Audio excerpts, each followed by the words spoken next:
Hello, everyone, and welcome to this episode of Pod Save Chocolate. My name is Clay Gordon. I'm your host, and today we're going to be doing the regular monthly news and AMA Ask Me Anything episode of Pod Save Chocolate. No matter where you are, you can go into the live chat on YouTube or go into the comments on LinkedIn and Facebook. You can let me know where in the world you're connecting from.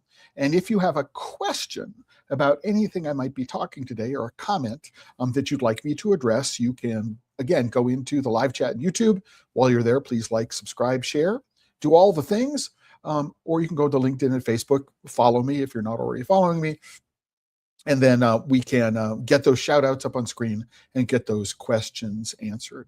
Before we jump into today's episode, this episode is sponsored by the members of the Chocolate Life. And this is the homepage of the Chocolate Life right now. If you're not a member, you can go click on the join button, which is right up here. There's always a free membership tier. But if you do have the resources to go and support the work I'm doing here, for as little as $5 a month. If you subscribe annually, there are consulting and coaching hours that go along with it. And so it represents an opportunity to really have time to engage with me to help you address perhaps some of the business issues that you might be having. So I really do, look forward to having you join, because even if you are a free member, what that does is it helps support the work that we're doing here. Let's go back quickly to the homepage. Again, it's live. And I want to point out that this Sunday, which is the 15th of February, is the monthly all-member news and AMA call. So you can join me on Sunday. It's from 11 o'clock Mountain Standard Time to 12:30. And if you are a member, you can click here. It's hidden by my video feed. You can click here. You can see the February 2026 member newsletter. Right, it's here. It's right up here at the top. You can click on the member newsletter, and there is a link in the member newsletter, right, which is down. Oh, it says I'm not logged in, so you can't see this unless you're a member. But if you are a member and you are logged into your account, what you will do is you will get the link to the meeting that we're going to have on Sunday. And I look forward to it. Sometimes there's only one person, just you and me, and we have up to an hour and a half to talk about things. It's really fun.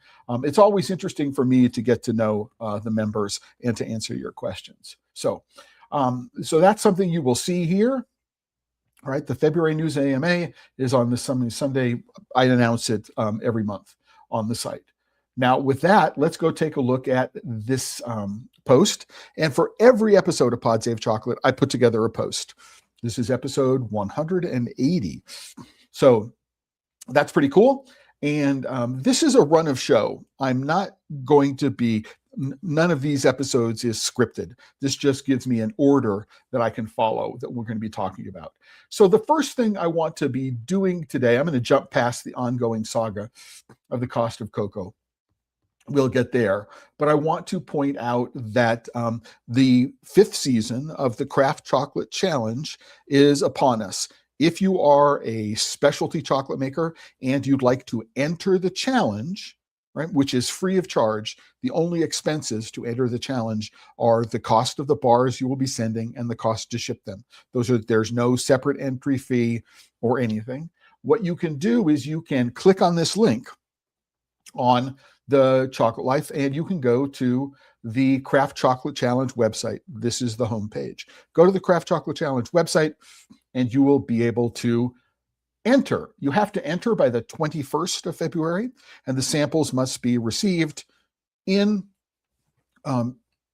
Dustin Cornett, who's the organizer of this, by the 28th of February. So this is coming up. You've got another 8 days just to signal your intent to enter, and another week after that deadline for the chocolate to arrive.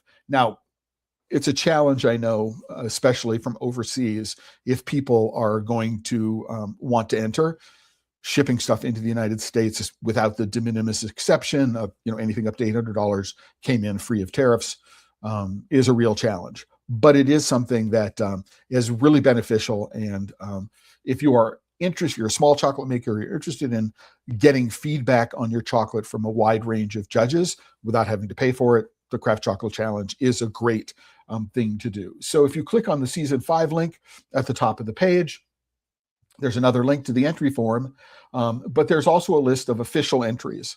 And so the official entries are those people who have submitted the entry form and whose chocolate has been received. Now, my understand is there are about 50 entries in total so far, but what we do is we find that we've got these entries which have been received by Dustin at the moment. So you can go find out, who are the people that you are going to be competing against. I don't know of any other competition that lets the people know what the entrants actually are.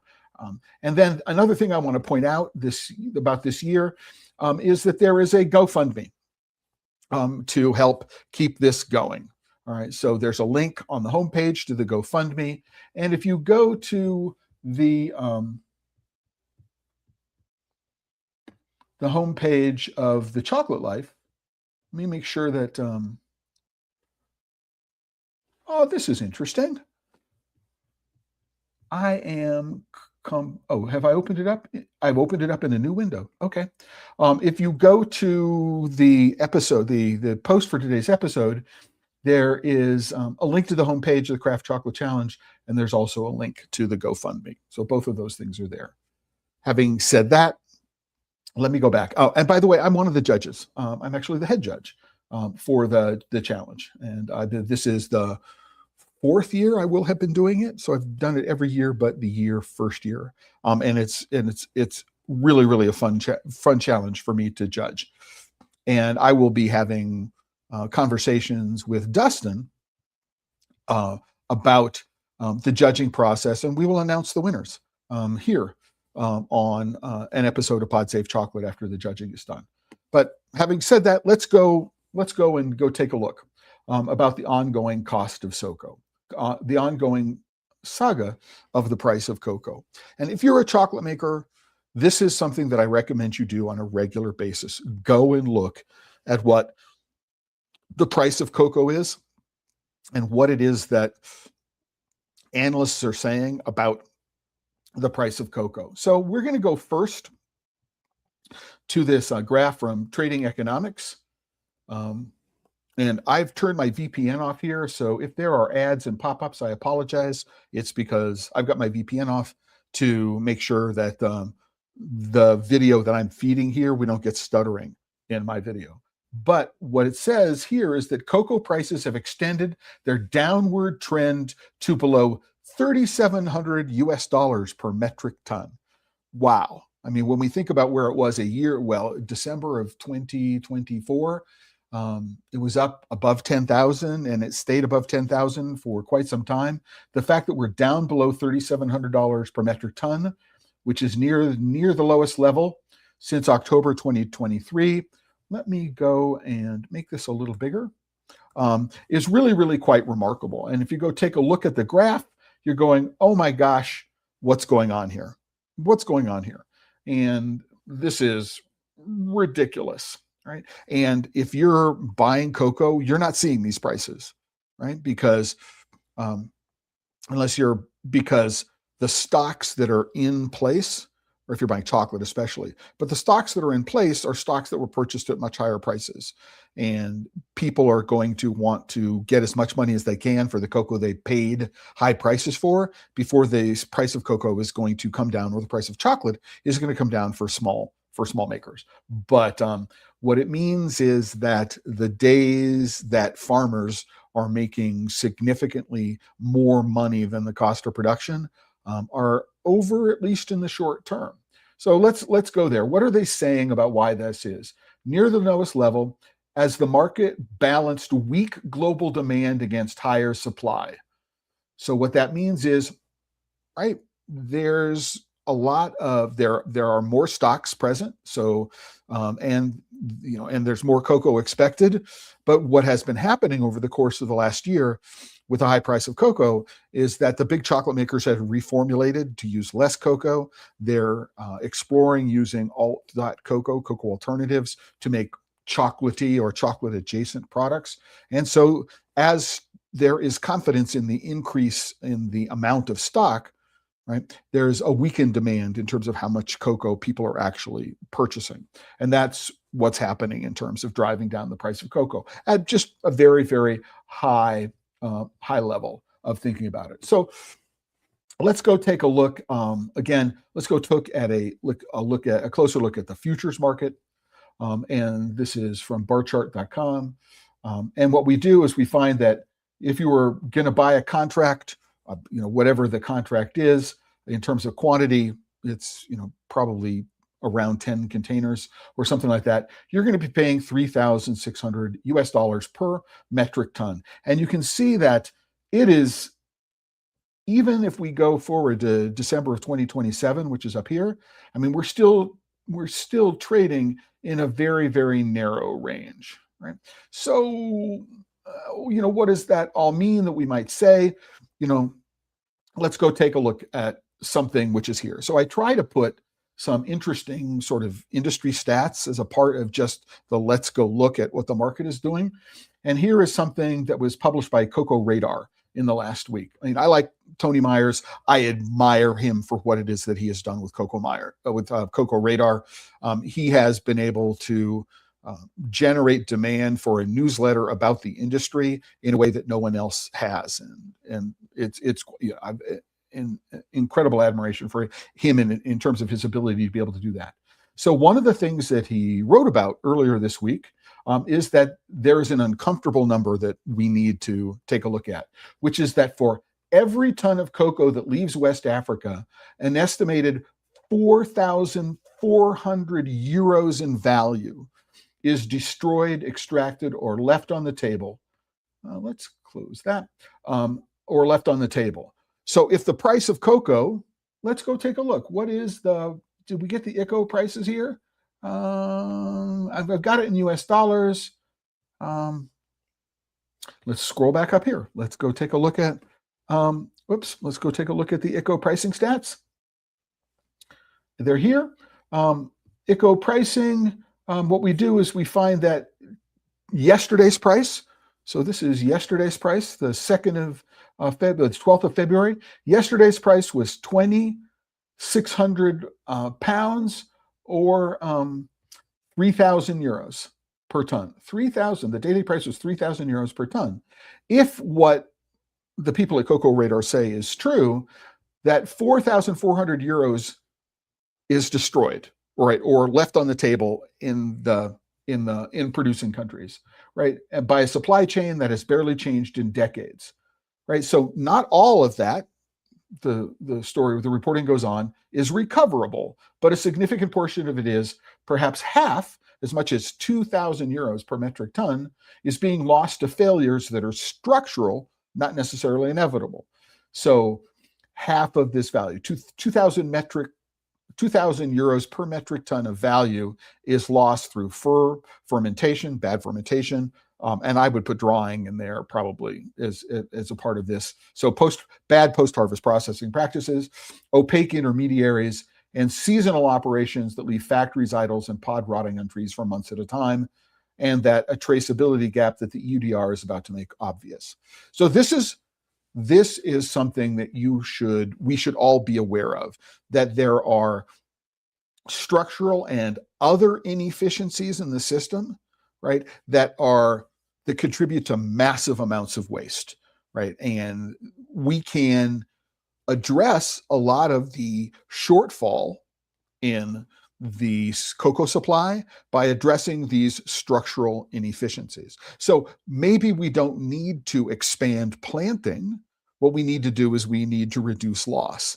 Maybe we don't need to expand manufacturing capacity. We just need to use the manufacturing capacity that we have more effectively and more efficiently. And this is something that anybody who is interested in the future of the cocoa to chocolate supply chain needs to consider, right? That if this reporting is true, and I don't know that I would be able to specifically quantify it at 4,400 euros per metric ton, but it is a significant amount. Then what it says is that the focus should be on being more efficient and reducing losses rather than expanding plantings. That should be done first, which I think is a real good way to think about how to look at the news that was reported on, right? And so what we've got here is an article which appeared in Confectionery News, right, which talks about this, which talks about a, let me just temporarily select that. I'm logged in another browser. I'm just not logged in on Safari. So this article is about a market price shift summary. I've only got the summary here. No, I can get to it. I don't want you to read this. I'm not going to highlight anything here. But what I'm going to do is, what I've done is I have developed over the course of the last year, a series of prompts that I use that I run against industry news and other things that I run across. And as I explain elsewhere, the prompts are called summarize, explain, analyze, and fact check. And I ran those 4 prompts against this story. And I do this on a regular basis as a part of my doing these episodes of Pod Safe Chocolate, but I'm also constantly revising them. So I just want to let you know that I take a look at them on a regular basis and say, can I tweak them and can I tune them?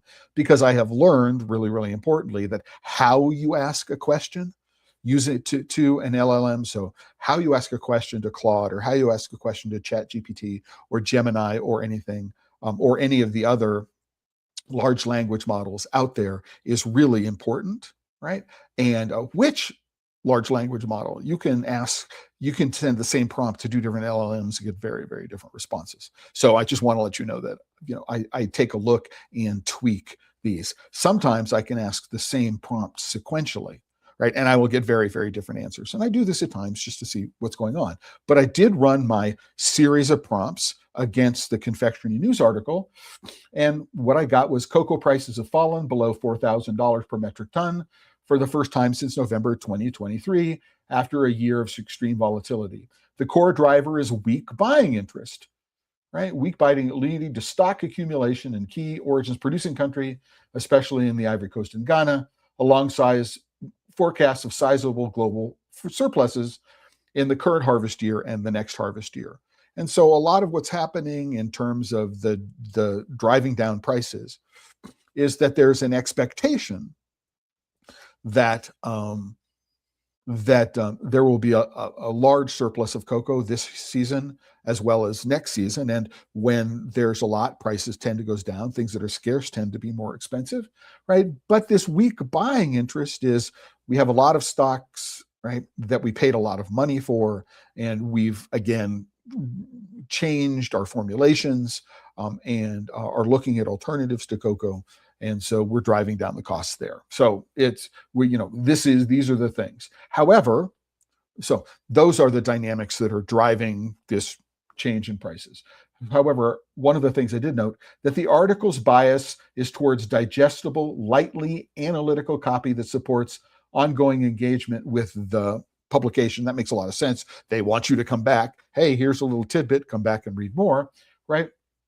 And it's not a deep structural critique. So if I'm looking for a deep structural critique, what I'm going to have to do is I'm going to have to go find other sources for that. And here's one of them. So this was an image that was produced by a colleague of mine who has been a guest on Pod Safe Chocolate in the past. His name is Mark Donaldson. Mark is currently based in Europe, but he was the former director of the Cocoa Association of Asia and has deep knowledge of the industry and the dynamics. And let me see if what I can do is I can go and make this a little more visible for a little while. And what Mark did is he put together using Notebook LM, so that's a Google Gemini tool. So he's put together this image, and what he says, what we have in Cote d'Ivoire right now is the equivalent of economic blackmail. So I'm not going to go through this, in depth, right? I do link to the post so that you can go see it. But what I want to do is point out that the current guaranteed price, right, is 2,800 Central African francs, the CFCA. But because of the way prices are controlled by the government in both Cote d'Ivoire and Ghana, we're looking at a price of 1,800, right? A potential price of 1,800. So this price here, so it highlights a fundamental flaw, what I perceive to be a fundamental flaw in the way cocoa is priced, right? Which is that, right, the price is driven, right, on the commodities markets, right? And it's driven by factors which are supply factors, which are often beyond the control of anyone, right? And it doesn't take into account the fact that farmers have fixed costs in order to make a living, right? If what's going to happen is that the price is going to go down to $1,800 or 1,800 Central African francs per kilogram, right? That the relatively higher income that farmers have been able to achieve over the course of the last year is going to disappear. And this cycle of poverty, which is associated with the commoditization of cocoa, is going to be a continuing problem, right? That nothing structural changed in the way the industry priced anything, right? Over the course of the last 2 years, the market did not learn anything. The market behaved like the market behaves, right? And it doesn't consider what the actual cost of producing cocoa is and the impact that this volatility has on the lives and livelihoods of farms and farmers. And that's what's going on here. You have 5 companies that dominate cocoa exports. 5 companies dictate the terms of over 40% of the world's cocoa. Now, Mark does suggest some solutions, right? I'm not going to go into them here. There is a link to the full post, which is down here that I'm looking at. But think about this, because I think it's a really, really important aspect of the pricing problem. I mean, it's certainly something that was not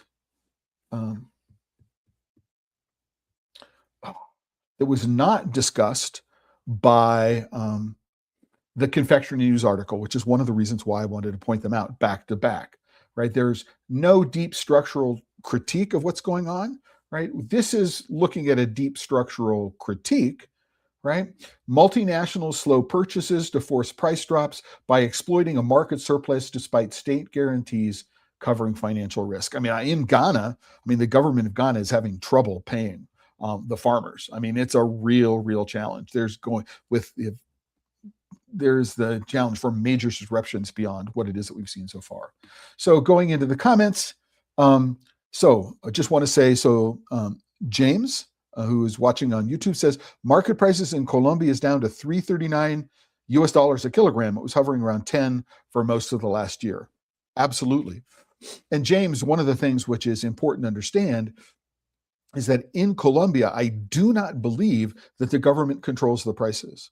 So there is a cacao federation, as there is a coffee federation, but the cacao federation does not dictate what the farm gate price is. So you could get a $10 farm gate price but even if the farm gate price was 10 US a kilo, that's when the market price was much higher. But in other countries, you might have only been getting $4 a kilo, even when the price was at 10. Farmers might have been getting only $10 a kilo when the market is 10. And this is where the challenge becomes for everyone, right?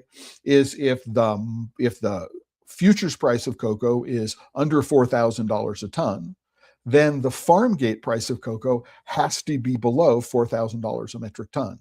And what's happening is that the big brokers, the big cocoa companies, right, in conjunction with other speculators on the market, right, are doing what they can to manage the risk, de-risk their portfolios, hedging strategies, and doing things to drive down the cost of cocoa as low as they possibly can. Now, they lost control of it in 2023 and 2024. They lost control in 2025. They lost control of the market in some respects, right? But all of this is based on, all of the downward pricing right now is based on a hope that there won't be a weather incident, right, in the next year. And there might be a weather incident.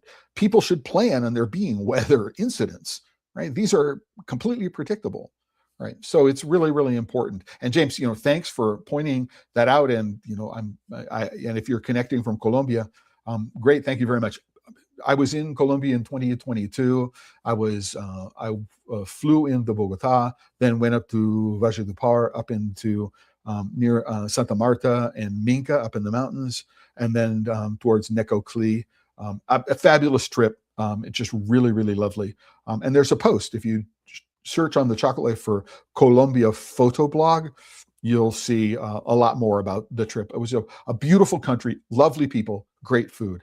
I had a great time when I was there. So thank you very much for sharing that with me. So I'm not going to do some more analysis on this, but what you can do is you can go link the post, link the post which has this image in it. You can get the comments which were added to it.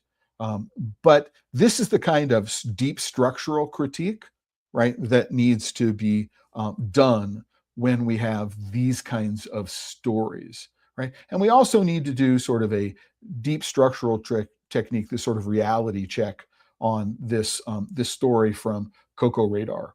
But let's go and take a look at it on the other things that were on the list of news topics. So when I produce the posts for these episodes, what I will do is I will fill them up with links to news stories that I want to cover. And then the morning of the episode, what I will do is I will flesh them out and add this information. So, if you visited this post yesterday, you would have seen this table here, and then you would have seen this table here, and that's pretty much it. So everything else was added this morning. And I knew when I published the post originally that I would be sitting through a confectionery news. Confectionery News is an industry publication, a confectionery news webinar, which was titled The Future of Chocolate. This was yesterday morning, and I wanted to be able to watch that because the future of chocolate is very, very tightly integrated with the ongoing saga of the cost of cocoa. The two are, inextricably interrelated. And I wanted to give some top-line comments on what it was that I heard during the webinar. So first thing is about the webinar. It was recorded, right? They pushed play, and then they went through a 42-minute video. There was no opportunity to ask questions in advance. There was no opportunity to ask questions during the webinar. There was no live component afterwards. It was just a playback of a 42-minute, primarily promotional video, to be honest. And in that respect, there was some information that I found of interest, but I don't necessarily know that Confectionery News did its listeners a real service by having this a one-way publishing vehicle. And one of the reasons why they do these episodes, if you got a comment, go in there, add the comment. I'm going to go and look at the comment and respond to it. Doing these recorded things is they end up being, they end up being more difficult to decode because you don't know exactly why the people who are featured are there. So for example, some of the interstitial elements in this video were shot at a Nestle factory or in a Nestle office, right? And Nestle was included in it. And why Confectionery News why was that interview done in person as opposed to being done over some video chat service? And there's nothing to be gained from a content perspective, and it makes me wonder why it was done this way. But if we come back up here and we go take a look at this analysis, it was the bias is towards digestible, lightly analytical content rather than copy that supports ongoing engagement with the publication and its commercial ecosystem, not towards deep structural critique. And if you go and take that into account, the webinar makes sense, right? That's what they're trying to do here. But it was a one-way briefing led by, a credulous moderator who said fantastic more than a dozen times, I believe, over the course of 42 minutes. And it was less about the future of chocolate than a comforting, non-confrontational narrative. And that is my critique of the webinar as a whole. And I probably do at least one webinar a week on some topic or other related to the industry in one way or another. It's one way to keep on top of things, and it provides the ability to find names of people. So I now know the names of some people that I could go to if I want to, and that's one reason why I do it. These people become sources for other things I want to talk about. So number one, after the fact that this is recorded, number one observation, and this is an op-ed that I want to talk about it, which is let's stop talking about this. Let's stop referring to cocoa alternatives as cocoa-free chocolate. It's not cocoa-free chocolate. If it doesn't have cocoa in it, it's not chocolate. It could be chocolatey, right, which is a term of art, or chocolate adjacent, right, which is a way of throwing shade at what they're doing, right? But my fear is that if we continue to call it cocoa-free chocolate, what we'll be doing is we'll be normalizing it and desensitizing people to desensitizing consumers as well as people in the industry. All right, we'll be desensitizing them to important issues like, oh, what happens to farmers? What happens to cocoa farmers if there's a wholesale shift away from real cocoa to fake cocoa, right? So that's a thing that I want to do. Let's not call it cocoa-free chocolate. We can call it alt chocolate. We can call it chocolate adjacent. We can call it chocolatey, but it is not chocolate. And let's make sure that we stop using the word chocolate as we communicating around these cocoa alternatives are really important, whether we're using precision fermentation or cell culturing, right? They are alternatives to tree-grown cocoa, right? Which is really, really important to understand, right? So the one thing I got out of the interview, there were two interviews with the company Win-Win in London. I've interviewed Johnny Drain, who's one of the founders of Win-Win. I've tasted some of their product. Maybe it's gotten better in the last couple of years, right? But here's the key takeaway. The main reason, let's make this a little bigger. The main reason, right, that companies are interested in alt cocoa is shorter supply chains that bypass the EUDR. Right? So if I can purchase barley and carob and sunflowers and the other ingredients that I use from precision fermentation, if I can purchase those, right, in Europe, right, then I bypass the EUDR. I don't have a supply. I don't have to ship things several thousand miles on the ocean. The supply chain gets shorter. The cost of the supply chain becomes much lower, and I don't have to worry about any EUDR reporting requirements. It's a non-issue. This is, in my opinion, the reason why companies are interested in precision fermentation and cell culturing when it comes to replacing tree-grown cocoa, right? Because it's cheaper and there's less worry. They're de-risking their supply chain. Now, we do this, right, as an industry, we do this at the risk of saying to farmers, thank you very much for letting us oppress you for the last 100 years, but we don't need you anymore.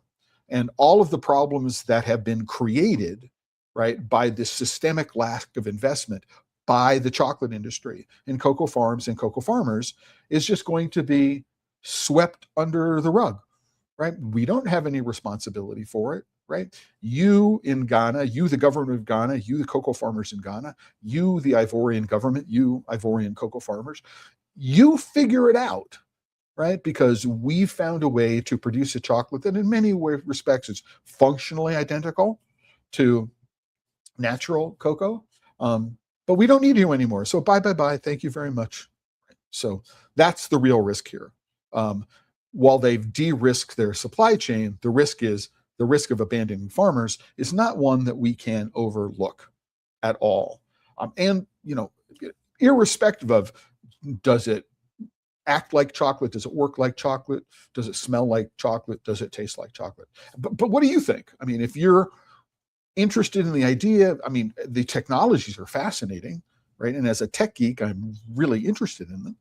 But I'm worried about the real chances for the devastating impact that it will have on farmers and farming communities and the economies of countries that have come to depend, right? And this is as the price is cratering. So, interesting question. Will there be less interested in alt cocoa, right? Because the price of cocoa is going down. It's a weird, incestuous, just like, let's flog you. It's just crazy, right? To think about it. All right. But what we can do is we can know, right, is that the big companies will do, especially the publicly traded companies. So that's not Mars or Cargill. They're both privately held. But the big public companies, Callebaut among them, all right, they're going to do everything that they can to be able to protect their profit margins. And if that means abandoning farmers, that's what they do. If it means trying to push the price of cocoa down as low as it can possibly go, that's what they'll do as well. Coming out the other side of this was some research. So there was somebody there from Intel, right, which said that younger people are more interested in trying alt chocolates, but they are not likely to abandon their favorites, which is a good thing. So what's happening here, and this is something that I'm going to write about in a separate post because it deserves, is that there's a polarization in the marketplace. There's a polarization against premium products, and this is an increasing polarization between cheap commodity products and premium products. But what's happening is that the idea premium might be being changed. The definition might be being updated to include things that are comforting, things that come out of my childhood, things that I have loved for a long time will sit in sort of this premium category, whereas cheap and cheerful, right, is the other half of this. But what does that mean? And that's something that I've been taking a look at and will be writing up and writing about and publishing sometime in the next couple of weeks. So, let's jump. Another comment. So this is Andy LeBlanc. The whole issue of alt cocoa versus real chocolate is blowing my mind. A world without real chocolate is a sad place to be. Yes, Andy, absolutely. A world without real chocolate would be a sad place. And sort of ironically, there was a movement, I think in the 1990s, which was organized or at least and created and promoted by Chantal Cody, who many people may know in the UK, around real chocolate, which is around the time when manufacturers were lobbying to be able to replace cocoa butter with cocoa butter equivalents and replacements, shea butter, palm kernel fractions, things like that. And Chantal was promoting the use of the phrase real chocolate as chocolate that only had cocoa butter in it. So we're back to where we were 30 years ago. So it's pretty crazy to think about that.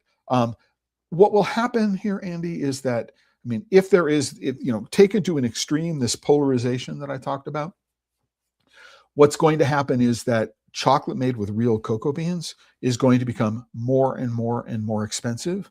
And the vast majority of candy, which isn't really about chocolate. I mean, when we think about, for example, something like a Snickers bar, I mean, there's a little bit of chocolate around the outside, but it's mostly caramel and peanuts and nougat, fluffy nougat in the middle, or a Three Musketeers bar or something which is enrobed like that. They're really not about the chocolate, right? And so if you have something which is really, really closely chocolate adjacent, then for most consumers, they don't care. But for people who care about the experience of consuming a very, very high quality, perhaps 2-ingredient, 3-ingredient cocoa bar or chocolate bar, which highlights the unique flavor capabilities or the unique flavor possibilities that are represented in the beans, then this alt dot chocolate made from cocoa alternatives is a real problem for them. I mean, if this was happening in wine, people would be crazy.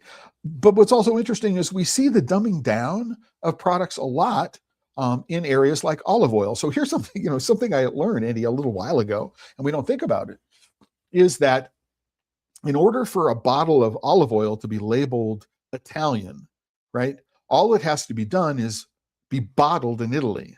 The olive oil could come from Tunisia, it could come from Turkey, it could come from any place in the world, the olive oil can. And as long as it's bottled in Italy, you can call it Italian, right? And that sort of dilution, right, is you really need to be aware of what's going on in order to understand that, this is real olive oil, right, extra virgin olive oil especially, as opposed to bulk olive oil, which you have no idea, right?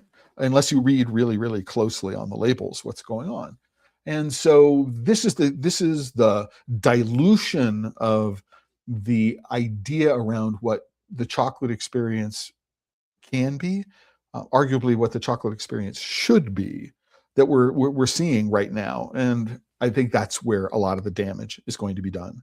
So I find it heartening that younger people, right, between the ages of 25 and 34 is the definition and the research of what a younger person is, right, say that they're intrigued with trying these alternatives for one reason or another, but they don't see that it's going to replace their favorites, which I think is a good thing. And that as you get older, there's even less interest in people trying these things. So there was, Johan Langenbeek of Food Pairing AI spoke about the application of AI into especially new product development. And part of that is understanding what the market wants, right? And that what you can do is you can use these new artificial intelligence tools to really understand what the market wants. And therefore, what you can do is you can create products that the market wants. And there was a bit of research that I ran into in the last couple of weeks. I can't find it. I didn't find it between thinking about it yesterday and this morning. I'm going to go look for it, around the difference between creativity and originality. And this is something we're seeing in the use of artificial intelligence, that you find people who don't normally think of themselves as being in creative, right, professions, but through the use of AI agents, which their employers give to them, they are involved in more creative tasks. So people are, in one extent, when they're using the AI, they're being more creative in the sense that they're exploring options and alternatives that they might normally explore, right? The AI is presenting them with things that they wouldn't have considered on their own. And so in that respect, they're more creative. But this is being done at the expense of originality. And, as I'm trained as a fine artist. I mean, I spent a year at the Evergreen State College. I spent 3 years at the Rhode Island School of Design. I worked in fine arts galleries in New York City. I first assisted for commercial photographers and architectural photographers in New York early in my career. I mean, this is something that is, really central to, the foundation of what it is that I'm doing now, understanding what it means to be creative and how do I do something that can be recognized as being different from what other people are doing. We're all using film at that time. We're all using cameras and lenses, right? And somebody said, well, what does it mean to be a good photographer? Where to point the camera and when to click the shutter, right? And that's something that is a skill which is honed over thousands and thousands and thousands of shutter clicks. But this idea that if you're using the AI, and this is the particular use case that Mr. Langenbeek pointed out to me, is if you're using a reference data set, which the LLM, the large language model, the AI that is looking at this data set, if you're looking at a very large data set of consumer preferences, then what the LLM is going to do is going to return results that are within the limits of the data set, this is what consumer preferences are. Now, it may be creative. Oh, a bit of research that says if you bring out a mint flavored version of something that's never been mint flavored, or an orange flavored version of something that's never been flavored before, or a raspberry flavored version of something that's never been flavored before, people will buy it at least once, right? Is that creative? I don't know the answer to the question. Maybe it is for you. I don't think of it as either being creative or innovative. But what happens is that the research on consumer sentiment is providing limits on where that creativity goes. And what that's doing is it's limiting originality, right? That you can't be more original and you can't be more creative than what the data set the LLM is trained on. And that's sort of, that's sort of a tautology, but it's something we should be very, very much aware of, that if we're going to use AI in new product development and limit what it is that the AI is looking at to a data set which is focused on consumer preferences, then we're not going to get very far. Are there other ways in which you can use AI? So yes, if the data set includes everything that you know about the technical organoleptic and the basal technical characteristics of your ingredients, what you can do is you can arrive at a formulation more quickly. That will do it. But ultimately, what this is all about, and if you haven't heard about what's called the bliss point, this is about being able to chase the bliss point, finding something that will the perfect combination of fat and sugar, right, and salt, all right, and texture, which will have people put it in their mouth and go, oh, I like that, and then more. That's what the race to the bottom with using AI and NPD signals to me, that there needs to be some sort of there needs to be a human element here that says that there is something that truly engages the, oh, wow, this is really new. This is really different. And I've talked about innovation on a bunch of other podcasts. What the industry calls innovative is just something new. And I look at what they're doing, and a line extension of another flavor is not innovation, in my opinion. Let me know what you think, right? Maybe you think it is, maybe you don't, right? The one thing that I heard during the entire 42 minutes was around this, this interviewee. It was Nestlé's. This is the general manager for confectionery for Nestlé France, right? Florence Audier-Missakian. The one thing that gave me any tiny hope about the future of chocolate in the entire 42-minute webinar was from Ms. Audier-Missakian, who stated multiple times, there is no chocolate without cocoa. And she said there is no chocolate without cocoa. Nestle is committed to making products from cocoa. They are following the research. They'd be silly not to, right? It would be their shareholders would rake them over the coals if they didn't follow the research or they weren't aware of it. If they probably even investing. I'm almost certainly investing in companies that are doing these things, but they remain committed to real cocoa and cocoa farmers. Now, I'm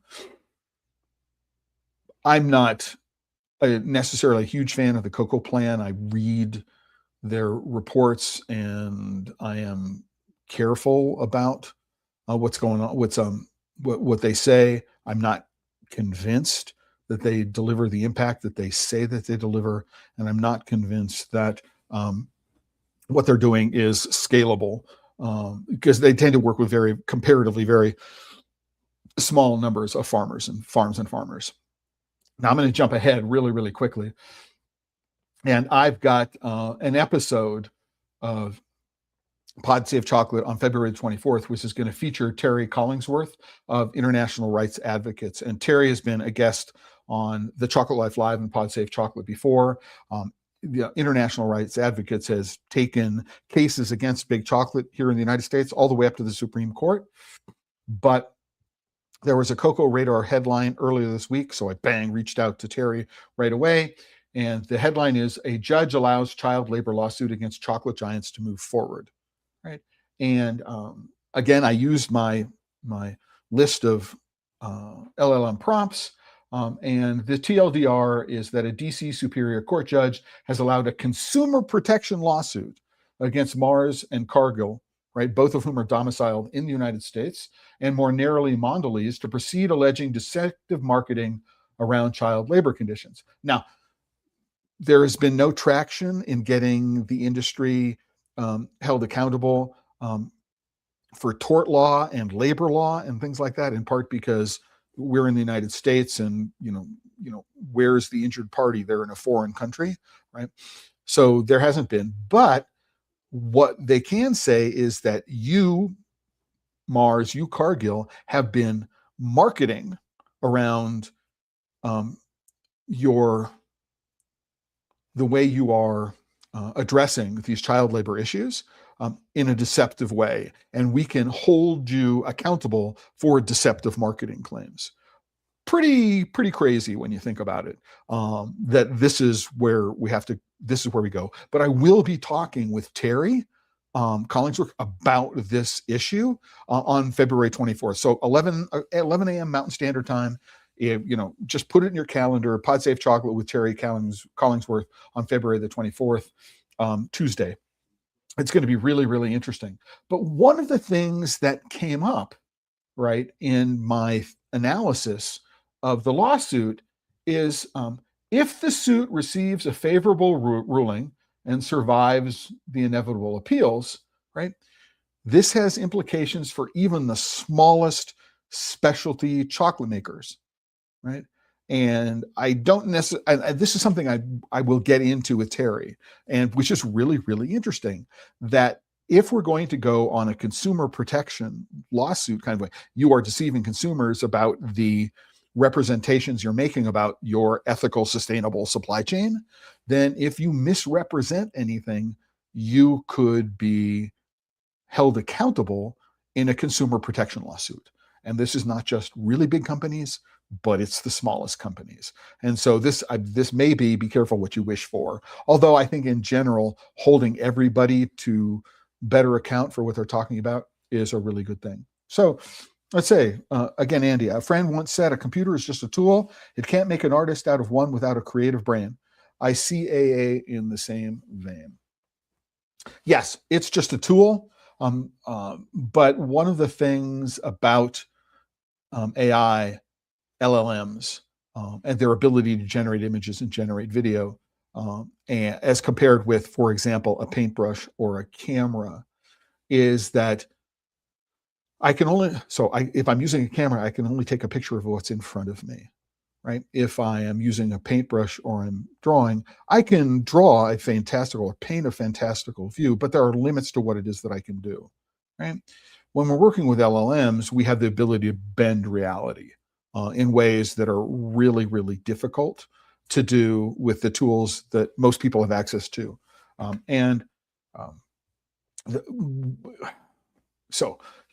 When I think that the analogy that I would make is when Alexander Graham Bell invented the telephone, what he thought is that it would replace the telegraph. There would be one in every town, and people would come into a central place and they would listen to news and things like that, and opera and stuff like that, music, right, on the telephone, right? That would be someplace, right, in the town. He did not imagine that, within 50 years, it would become a near ubiquitous form of interpersonal communication. And the technology runs very, very fast. The adoption of the technology runs faster than we socially are able to deal with it. And this is what we're finding with AI, and that nobody has really thought about what the potential social impact of unfettered access to unfettered machines. And if you're a science fiction author, or science fiction fan, this is, part of many, apocalyptic kinds of ideas. And so it shouldn't be surprising to any of us, but it's, if you look at what, AI bots have done to the major social media platforms, I mean, it made them essentially unusable. Within 20 years, right? These platforms have become basically unusable in many respects. And so we need to be careful about it. But I did want to talk about that that briefly before I go into the next topic, which is, and the final topic, because we've got about 5 minutes left, is Barry Callebaut. And why am I talking about Callebaut? Because they're the biggest chocolate company in the world still, right? And I get a lot of email about them. So this is my email inbox from the last week or so. Actually, for the last, since the 27th of January, so 17 days or so, last 2 weeks. And every single one of these posts, right, except this last one at the bottom here, is about or has some connection to Barry Callebaut in some way, some mention, right? And so that's why, right? And so here's what I want to talk about when it comes to Barry Callebaut. Number one is they have a new CEO, right? This is, I noticed a little typo. I'm going to have to go fix that. This is the 6th CEO since 2002, right? The average CEO tenure at Barry Callebaut since 2002 has been about 4 years and 8 months. So on average, if you're the CEO of what is the biggest and most influential chocolate company in the world, business to business, industrial chocolate company, you're going to be there for less than 5 years, right? Peter Boone, right, has the shortest run, so 1 year and 7 months. The CEO from 2002, served for approximately 7 years. Peter Feld, who was just recently replaced by Heinz Schumacher, who was in charge of the BC Next Level. And by BC Next Level, you mean taking everything down a notch or three to lower levels. So the next levels are steps down rather than steps up when you think about the company. Peter Feld was in place for 2 years, and Schumacher is the third CEO in under 5 years. So what this says is that there's not a whole lot of confidence in the performance in the senior C-suite at Barry Callebaut. And if you look at the people who are there now compared with the people who were there 2 years ago, it looks like, to make a political reference, Department of Justice here in the United States. Most of the people at the top are gone, have been replaced, and have been replaced by people who, right? They've been replaced. So, there's not a whole lot of confidence in what it is that's going on here. I had the opportunity to spend some time with Peter Boone in person at the launches for Next Generation Chocolate and and for Whole Fruit Chocolate at their global launches in 2019 and 2022. But in 2019, Peter Boone would have been the CEO of North America, not global CEO. But if we look at the suite, also, the VP of Global Marketing, gone, right? The VP of Innovation, these are people that I know, right? And interacted with at the global launches of Ruby, Hidden Persuaders, Whole Fruit, and Second Generation. All of these people are gone. Many, many long-term salespeople are gone, replaced by call centers, right? So it's the whole business of the CEO and changes of directions has been very unsettling, not just for the company, but for the industry at large. And one of the things I will mention is that, a month ago, there was a lot of kerfuffle when it was, Peter Feld was still there before Heinz Schumacher took over, that Callebaut would be spinning off its cocoa division into a separate company, or it would be acquired by someone else, right? And that's not happening anymore. Schumacher has said, no, we're not spinning it off. Other people within the business have said, the board of directors said, that's not what we're going to do. But anytime there's sort of that level of uncertainty, it increases the volatility in the marketplace, and that volatility is bad for everybody. That uncertainty is bad for everybody, right?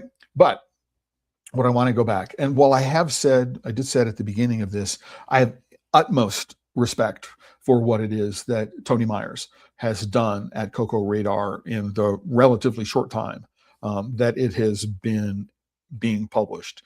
He is, from a newsletter perspective, not a publication perspective, but from a dedicated newsletter perspective, he has been able to get a following throughout the entire cocoa chocolate ecosystem that just, oh my gosh, I mean, this is, really, really quite amazing. I mean, he did leverage the contacts that he had when he left Confectionery News as the editor, right? So he did have that platform to do, but he's done an extremely good job of being able to be one of the primary go-to sources for information about the cocoa industry. Mad respect for that, right? There was another article that was posted on Cocoa Radar. A confident first chapter, Barry Callebaut sets the tone under new CEO Hein Schumacher. The subhead is, as Callebaut navigates a volatile cocoa market and shifting global demand, the world's largest chocolate maker is using its first moves under new leadership to signal momentum, investment, and intent. Now, this is where I talk about the LLMs, right? So I want to let everybody know that, I'm using these prompts to analyze a bunch of different stories. And then, so it's not just this one, but it's a bunch of stories that are put together and I go analyze them, right? And this is what this is an edited version of what came back after running it through fact check and everything else, right? So at a high level, this piece, right? This piece is a confident first chapter. That's the piece, right? Is describing how Barry Callebaut's new CEO, Hein Schumacher, is setting the tone for his tenure. We have no idea how long it will be, but he's setting the tone for his tenure through two big early moves: a new innovation hub in Asia. So they're basically consolidating R&D and innovation in Singapore by creating a new quote unquote innovation hub. They're also putting a new Barry Callebaut Chocolate Academy in that same facility in Singapore, but they're betting big. They're investing a couple $100 million, I believe, in this new innovation center in Singapore. He's setting the tenure through this innovation hub engagement and a major reinvestment in core European factories. So the largest chocolate factory in the world is owned by Barry Callebaut. It's in Wieze in Belgium. I've been there. I took a tour after the launch of Ruby. So it was maybe 2018. I might have been in Belgium for CHOCOA or some other event after CHOCOA, but I did go and visit the factory in Wieze in Belgium. And what they're saying is that this factory is core to the future of the company, and we need to invest in resilience. One of the reasons why Peter Boone was fired probably is there was a salmonella outbreak at the Wieze factory under his tenure, and it closed down for several months, and they lost $1 billion in revenue, right? And that's probably one of the reasons. Well, it contributed to the fact that his tenure was as short as it was. I mean, it's a huge loss for a company. And so they're investing money to make sure that never happens again. That makes an enormous amount of sense, and to give them the kind of manufacturing flexibility that they're going to need going forward. So there is that. So two things. So the message is, this is a reset, not a retreat. They're by hiring Schumacher himself and looking at his background and how it is that he has worked with his previous employers, that we're going to take the next level and we're going to try to get us back to where we were before Peter Feld instituted the next level program. It is a reset, not a retreat. We are investing in the things that we are known for as a company, right? The other thing we need to think about, and this is one of the reasons why I run these prompts as written. The Cocoa Radar piece is a smooth, company-aligned leadership profile, plus a story about CapEx, capital expenditure, so the investment. It's a useful snapshot of how Callebaut wants the sector to see Schumacher's first moves, but it's not a critical examination of who will bear the cost, who captures the new value, or how this intersects with the current cocoa crisis, right? Now, right? You can't expect one article to cover everything, right? So that's good. But in some respects, it is a company-aligned leadership profile, right? Which is a snapshot of how Callebaut wants the sector to see the new CEO's first moves. That makes an enormous amount of sense, right? Right? The article's bias is towards depicting leadership competence and stability, and away from examining the deeper structural tensions in the cocoa system, which, listen, if you are a subscriber to Cocoa Radar, you'll know that there are many articles that get published which are critical of the way the market economy in cocoa and chocolate works. But this is an example of, unfortunately, one of the challenges of doing a newsletter like this, or doing a publication like Confectionery News, which is you need access, right? And if you're not going to write about topics in a way that's, for want of a better term, flattering to the companies you're writing about, they're not going to give you access, right? And unfortunately, I understand it, right? And this is not something that I do, right? So I'm not willing to just republish press releases or lightly edit press releases, and I'm not, because I don't. Well, I would be in a different place if I did, right? That if I'm less critical of what it is that the industry sends me as press releases, they will send me more press releases, and I might get more consulting gigs, and I might get more advertising and things like that. It's just the nature of the business. A publication like Confectionery News is not going to antagonize the companies that take advertising in its pages. They're not going to antagonize by criticizing, right? Real deep, hard-hitting criticism of the companies, because their calls, right, will not be answered for interviews and things like that. So it is a really interesting catch-22. Again, mad props for what Toni has been able to do. And I understand the challenge of how do you balance access with critical reporting? How do you make that happen, right? And I wanted to show that article because I recognize really how much of a challenge it is, right? And PodSafe Chocolate is a place where, I'm going to say what I really think about stuff, not necessarily what advertisers are going to want me. And I hope you appreciate it. And with that, I'm done for today. With this episode of PodSafe Chocolate. This is the homepage of the Chocolate Life. It's right there. This is the homepage. If you are not currently a member of the Chocolate Life, whether it's a free member or a paid member, a premium member, just click on the join button, right?